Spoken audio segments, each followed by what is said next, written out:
Welcome everybody. Today we are doing addressing and sending letters. If you're wondering why I'm dressed like this, it is because we are continuing our virtual Spirit Week here at Delphian. I am noted paleontologist Alan Grant of Jurassic Park fame. If you've never seen this movie, if this is before your time, I even included a photo today. This is my person that I'm being today, Alan Grant. So there you go. Welcome back for another webinar. Today's webinar, we're going to be talking about addressing and sending letters. The age group that we thought would be best for this is younger students from ages 5 to 7. But if you'd like to stick around, if you've never addressed a letter before and you're older than that, you're totally welcome to stay. But if this seems a bit too simple for you and you already know how to write and send a letter, that's the activity that we're doing today. So I hope this is useful and fun for everybody. All right, so we are going to be using an activity sheet from Heron Books. And this is what it looks like. Here, sorry, hold on, let me bring up the right one.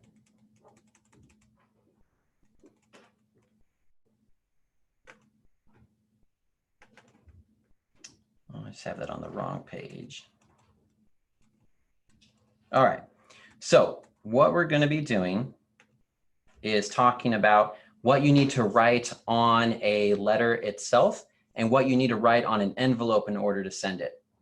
So these days, not as many people send letters as they did in the old days. In the old days, before computers were invented and we had things that we could do like sending emails and calling over the phone easily to anybody whenever we wanted, everybody sent letters. You would write your message on a piece of paper and you would fold it up and put it inside of an envelope and you could send it across the country. And it might take a while to get there, but that was the main method of communicating to people that were far away. And even though we have phones and we have emails now, it can still be really fun to send a letter.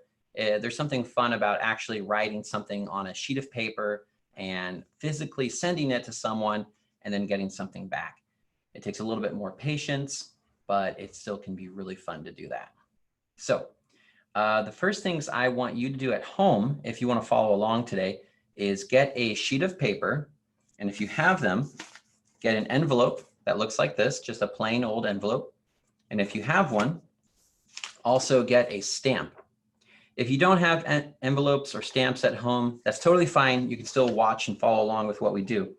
But if you want to take a minute, go ahead and get these supplies, and then we can write a letter for real today as a group. So while you go and do that, I'm just going to see who we have in the seminar today. So hello, Amity. Hi, Benjamin. We have Chennai, Emma and Zoe Dollar.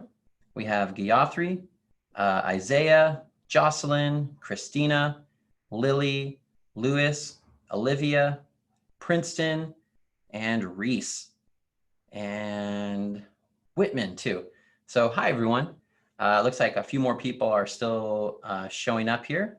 So hi to everyone that's coming in as we're still talking. I'm glad you guys are here today. So the first thing we want to do is we need to know the address of who we are sending our letter to. So here's that activity sheet. I'm sharing it up on your screen now. So if you know the address, a piece of mail can travel from you to any place in the world. And there are some key parts that an address has. So each of the numbers up here goes with a spot on the envelope right here. So the first thing that the post office needs in order to get a letter to where it's going is you need to put the name of the person on the top line. Here it just says Mr. Somebody. We're going to pretend that's the person's name. On the second line is the exact number of the house or building where they live. When you have a street in a town like this, it says West Street, you need to know what number of the building or house on that street. There might be a lot of houses or buildings on every street, and they will each have their own number. If you've ever noticed when you walk down a street, the houses on that street will actually be numbered back and forth. On the left side of the street, the house might say 1, and on the other side it says 2, and then 3, and then 4, back and forth. And the numbers actually let the post office know when they're delivering a letter how to get it to the exact right house, because you don't want them delivering your letter to your neighbor or somebody further down the street. So we need to know the name of the person we're sending a letter to, what the number of the house or building where they live is, the name of the street they live on, the town or city where they live, the state that town or city is in, and then a special set of numbers called the zip code. And we're going to go over each one of these things a little bit more in just a second. But in order to do this activity today, you could make up an address and just like a pretend address and send it there. Or you could find a real address of like a family member or a friend and send it there. So I think I saw the hand raise feature a second ago. If anybody has a question, type it into the Q&A box at the bottom of your screen, and I'll answer any questions you have as they come up.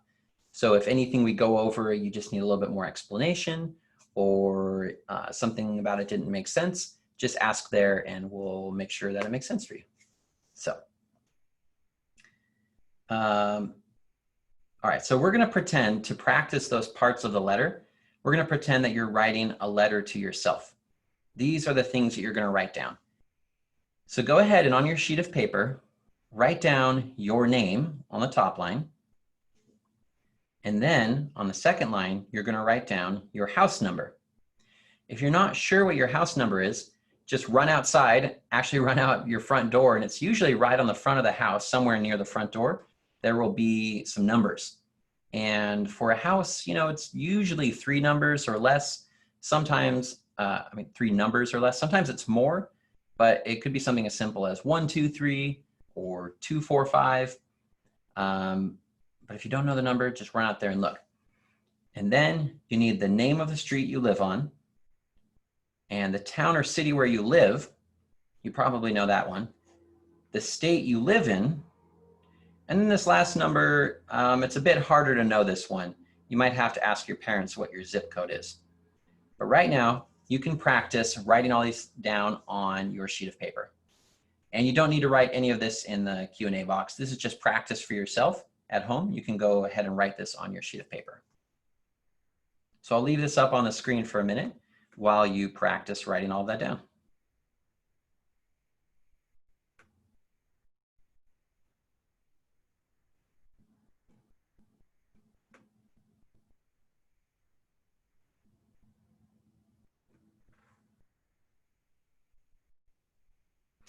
Okay, so one person watching asked, what's an address?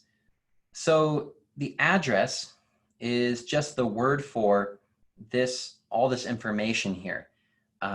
If you know what the post office is, the place where it's the group of people that their job is to take mail, like letters like this and packages, and they take those things and they move them all around the country and deliver them to where they're supposed to go. So the address is the group of all that information that tells them where to send something.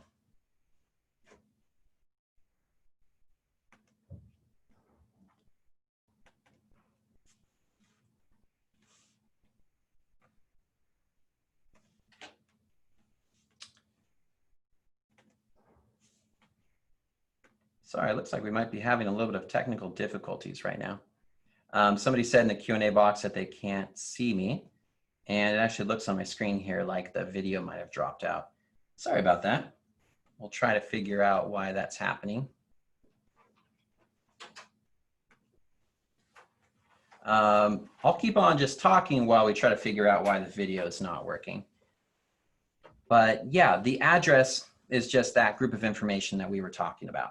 So on your sheet of paper, when you're practicing with your name, your house number, the name of the street you live on, the town or city where you live, the state you live in, and the zip code. All that information together makes up the address.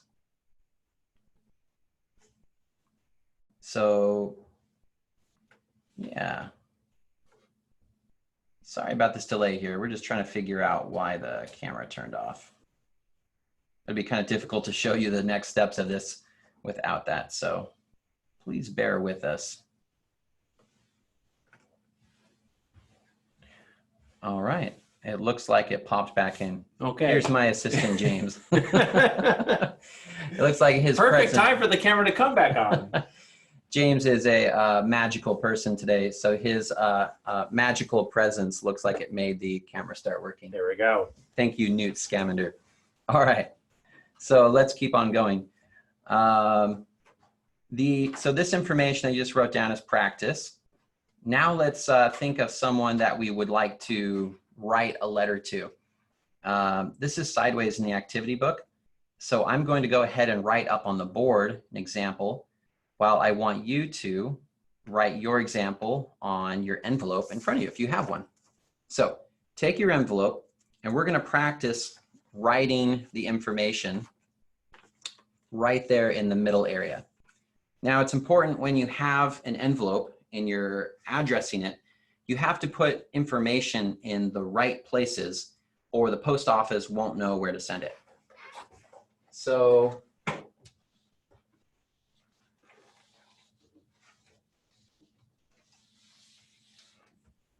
we're going to go ahead and make an envelope shape here.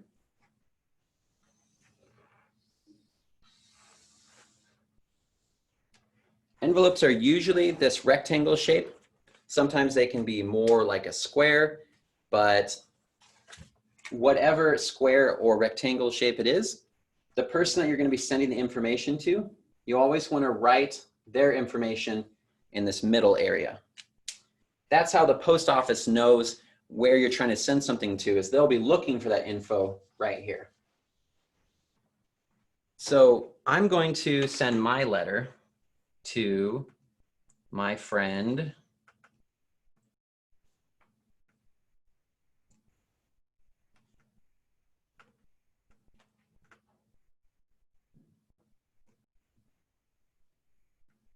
So if I want to send my letter to my friend Ian Malcolm, I need to first have his name up at the top. And you want to make sure this information is written very clearly, usually in print. If you know how to write cursive, you don't want to write the word in cursive because it might make it harder for them to see your handwriting and understand it. So definitely make sure you write it in print. So Ian Malcolm. That's going to be the first line.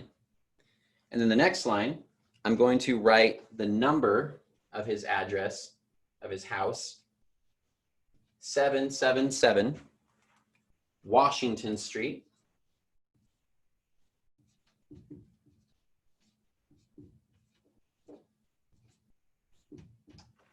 And then on the bottom line, I'm going to write the city that he lives in.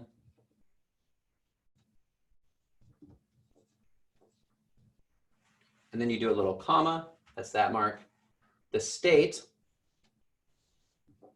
and then at the end goes this special number called a zip code.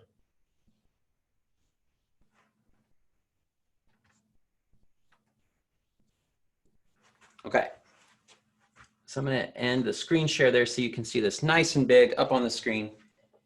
So the first line is the person's name. So my friend Ian Malcolm.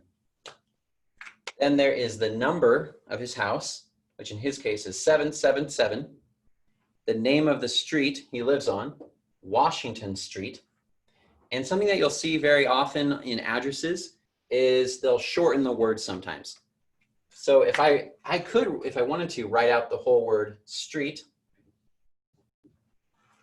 S-T-R-E-E-T, but if I wanted to, I can also write the short version of that, which is to just write S-T dot. You'll also see sometimes there might be a North Washington Street. or a South Washington Street. Sometimes streets are so long that they might be in different parts of the city. They might be in the north part of the city or the south part of the city. And if that's the case, you would put that information right here. It might be that he lives at 777 North Washington Street, in which case you just put the letter there, like N Washington Street. On the last line, the name of the town or city that he lives in, Cambridge, the name of the state, which in this case is Massachusetts. Also, it's important to know that sometimes state names like Massachusetts are long, so we're going to write the short version. Every state has a 2-letter short version that you can write on the front of an envelope. So our school is in Oregon, for example. Instead of writing out the whole word Oregon there, the 2-letter state code for our state is just O-R. It's often the first 2 letters, like M-A is the first 2 letters of Massachusetts, but it's not always. For example, the state of Texas, T-E-X-A-S, their state code is T-X. So if I was sending something to Dallas, Texas, I would write out the word Dallas, and then I would just write T-X afterward. So one of the things about writing letters is getting the address right. You often need a little bit of help, or you need to look something up. You might need to look up the address of your friend or your family member in a book, if your family keeps a book of addresses. You might need to look it up on the internet, but it's important to get these little details right, like what the 2-letter state code is. And this last number here is called a zip code. Now the zip code is just a number. It's a number in a system that was made up to help the post office get your letter to the right place. Every city in the whole country has a special number that just goes right at the end. And they actually chose that word zip. Each letter in that word stands for something, but they actually chose the word zip because they wanted you to think of it zipping to the place you were sending the letter to. Because sometimes if the information they wrote here was like a little bit off, it could take a while to get the letter to the right place. So they decided things would be faster if they had a special number for each part of the country. And when you put that special number there, the post office can zip it right to the right place. So you want to make sure you have the right zip code there at the end. Okay, so after you have the address of the place that you're sending the letter to, the next important piece of information is who the letter is coming from. That piece of information always goes up in this corner of the letter. And the reason for that is, again, the post office that's going to be sending these letters for you, they have their normal way of doing things. They want everybody to do it the same way every time so that they're like used to it and they don't make mistakes on sending your letter. For the amount of mail that the post office sends every day, they actually do a really good job of getting most letters exactly where they're supposed to go. And part of that is that we do our job of putting our information in the right same place every time. So the reason that we put our information on the letter is that, let's say a mistake is made, like the post office person maybe drops the letter somewhere along the way. Or let's say maybe Ian moved and he doesn't live at this address anymore. Well, they don't just want to throw our letter in the garbage. They'd rather send it back to where it came from. And they can't do that if we don't write down where it came from. So you'll write your address the exact same way that you wrote to where it's going, except you're writing your own information like you just practiced. So if you're writing a real letter right now at home to a family member or a friend, this is where you're going to put your real information up in the top. So I'm going to write in the top line, Alan Grant, because that's my name, or at least my character's name today. On the next line, I'm going to write the number of my house and my street. 123 Raptor Street. And again, because space is limited on an envelope, I'm writing the short version of the word street. I'm just writing ST dot instead of writing out the whole word. And then I need to write my town, my state, and my zip code. So Snakewater,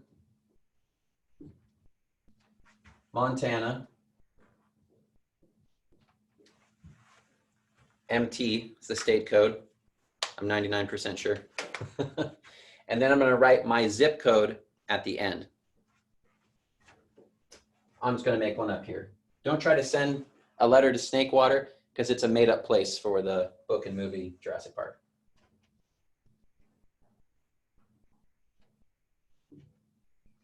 Okay, so I wrote here my name, my house number and my street, my city, my state, and my zip code.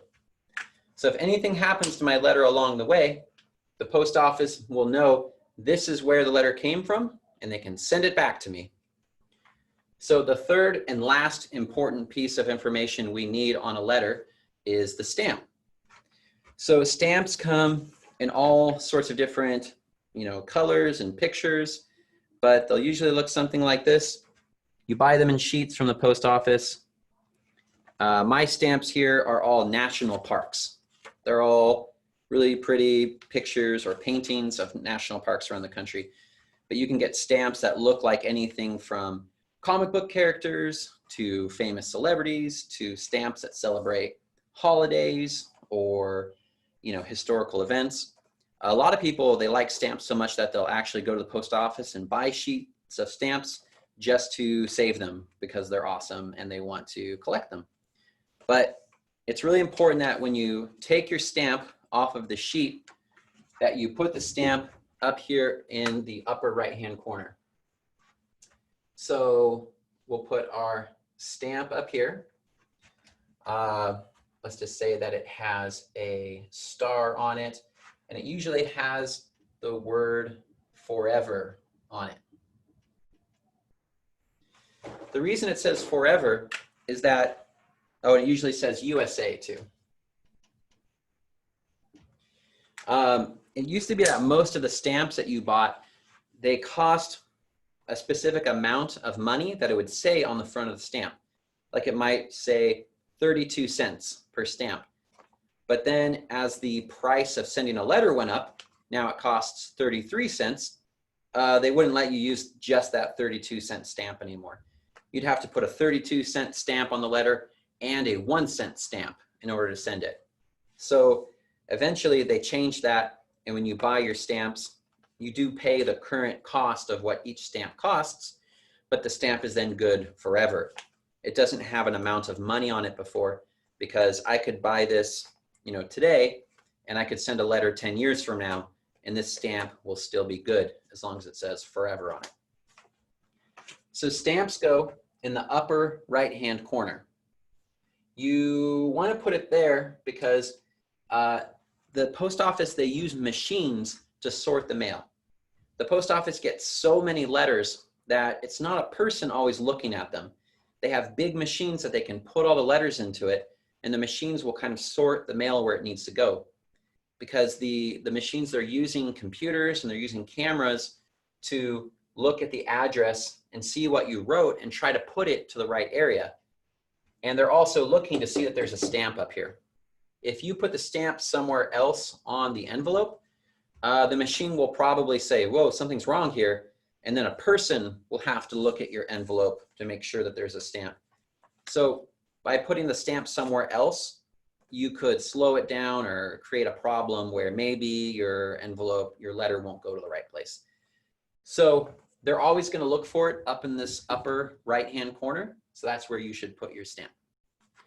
Okay, so if we're following along at home and we have our envelope, what you want is the name and the address of where you're sending your letter in the middle.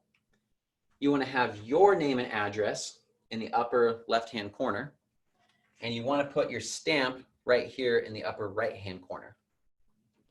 Once you have all of those things on your envelope, you can write your note, put it inside and seal it, and then you can just drop this envelope in a mailbox, one of the big blue ones that you see on the street somewhere still, or you can take it to the post office and drop it off there, and they'll send it for you. All right, so we have just a few minutes left. If you have any questions about any part of that process, you can go ahead and type them in the Q&A box now, and we'll answer them to make sure that you know all the steps here. All right, so one person asked earlier, what is the sticker for? I'm assuming that was a question about the stamp, which we just talked about. They do look a lot like stickers. The only difference is that these are official stickers made by the US government. So if you just put a normal sticker that you got from a sheet of stickers on there, they will not send your letter for you. You could maybe put a different sticker. Some people on the back of the envelope, here's the front where we were writing all of our information. On the back, sometimes people will, they'll seal the envelope and they'll put a sticker right here where it closes. That's usually fine. You don't want to put too many stickers on here though, because that might confuse the machines, or the stickers might peel off in the machines that send the letters through them. So just be on the lookout for that. All right. My magical assistant just dropped off here a completed letter. He has the envelope here with, I hope you can see that. There's not too much glare. I hope you can see that at home. Well, anyway, he has, this letter is from Professor Newt Scamander.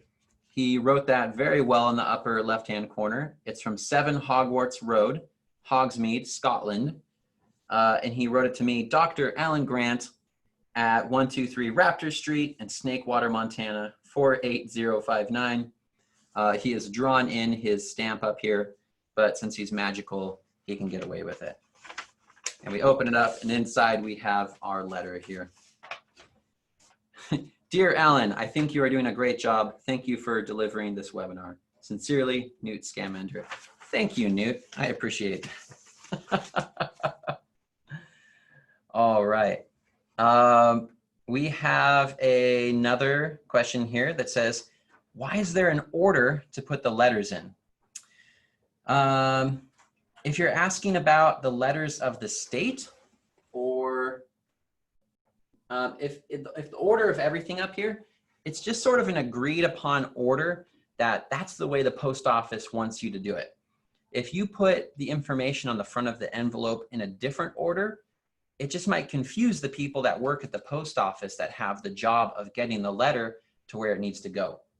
Now, the people at the post office, they're going to try really, really hard to get the letter to where you're sending it. And they often do a really good job, even if we make a mistake.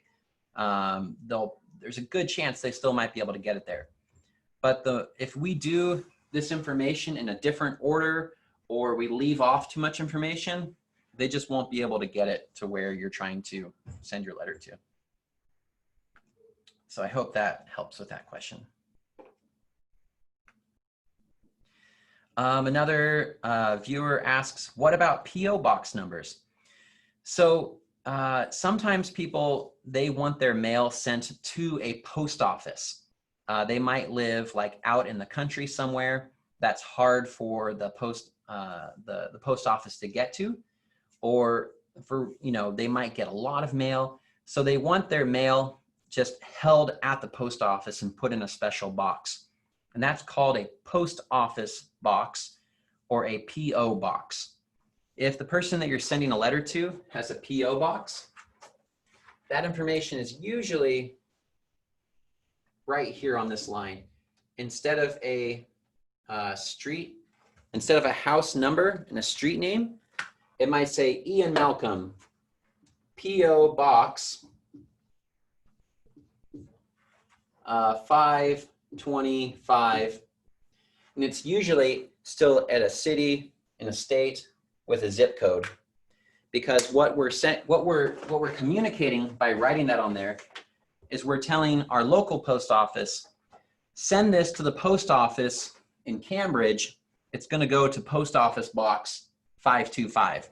That's where my friend collects their mail. The most important thing when you're sending any letter, of course, is just to know what the actual address is for the person you're sending it to. You can check with your parents, or if you're sending it into a business or somewhere else, just look at the address very carefully and try to copy down that information exactly.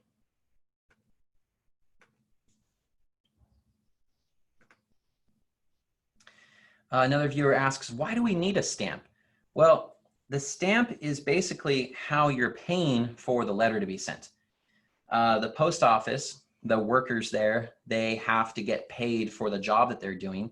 And just like you would pay money to buy something from a store, buying stamps is the main way that you're paying the post office to send your letter. And in my opinion, it's kind of amazing that I can pay less than $1, usually less than 2 quarters.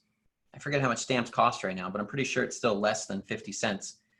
For the price of 50 cents, I can pay somebody to take my letter across the country and bring it all the way by airplane or car and hand it to somebody else's mailbox for like less than 50 cents. But that payment, when you're buying a stamp, you're paying them to take it across the country for you. You're giving them something and they're doing something for you in exchange. Another viewer asks, is it necessary to stick stamps on the back? No, you usually want to stick your stamp right here in that upper right-hand corner. Some people, they like to put a sticker on the back just for fun. You might, let's say you have a really fun superhero sticker or something, you might close your envelope with that. But no, you don't have to put anything on the back. Most envelopes today, some of them still have this strip of glue that you lick this and then you stick it down and it seals. Or it might have a little strip of paper you pull off and there's like sticky stuff right here and then you can seal it. But you don't have to put anything on the back side. You're usually just going to put your stamp right here. Another viewer asks, does it work the same for big packages? A lot of it is pretty similar. You still want to know the address of where you're sending it to, and you want to know your own address. But for big packages, the post office, they're often going to weigh it to see how heavy it is, and they're going to charge you an amount of money based on how heavy it is. So sending big packages, there's usually a few more steps. And it's best to just go to the post office and ask them how to send something. So if you wanted to send a package to a grandparent or a friend that lives somewhere else, what you should do is you should bring the information of their address, your own address, and the thing that you're sending with you to the post office, and they'll help walk you through the steps of sending that. Okay, so I think that is all the questions I see here. And it looks like we're about out of time for today. So we're gonna end off. If you have any more questions, I'll stick around for a few minutes and you can type those into the Q&A box and I'll go ahead and answer them. So that's it for today. Tomorrow I will be back teaching a webinar about creative writing. And if you're interested in that, that'll be at 2:30 tomorrow. And then on Friday, we're gonna be talking about writing professional business letters and emails. And that's aimed at sort of a middle school to high school age group. So if you're interested, tune in then. It's been great. Thank you all for attending. I will see you later.